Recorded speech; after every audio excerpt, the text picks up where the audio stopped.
that was wow, that's fine. That's fine. Let me get your backpack.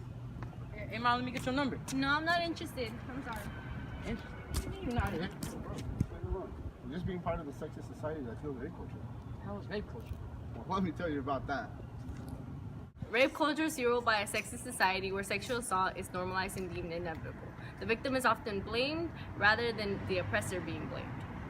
Rape culture is very apparent in environments such as college, machismo culture, street harassment, families, and much more. On average, there are more than 321,500 of rape and sexual assault cases each year in the United States. 1 out of every 10 rape victims are male.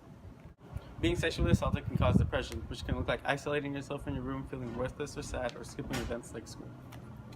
Anxiety, which can look like avoidance of interactions, not going to parties or work. PTSD causes involuntary recurrent memories, causing the person to be afraid of triggers such as physical contact or flashbacks. Women start internalizing the oppression due to victim blaming. Instead of blaming the oppressor, they blame the oppressed, causing women to feel like they deserved it or it was their fault. Amanda Todd, she was one of the many victims who fell into rape culture. She took her life because she was pressured by a man who blackmailed her to continue to keep sending more nudes. This is one of the many cases where social media plays a part in enforcing rape culture.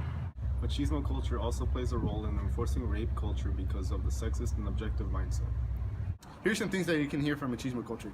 Males can't show emotions, only the men can work, and you're the man of the house now. Here are some common myths about rape culture. I mean, she was wearing a pretty short skirt. She kind of wanted it. She didn't say no, bro. We were both drunk. She said yes in the beginning, but after while we were having sex, she said no. Who does that? Here are a few of many things you can do to challenge rape culture. You can start by being conscious of jokes, acts, myths, and many more. Understand and enforce consent. Push yourself and your peers to be upstanders. What to do when someone shares a sexual assault or a rape story with you. Listen, it's hard for someone to share their personal stories. Give them options, but don't take matters into your own hands. Let them choose what works better for them. Take care of yourself. Listening to stories may be hard, so make sure you are mentally and physically available to hear others out. If you or someone you know is in need of help, contact 800-656-HOPE.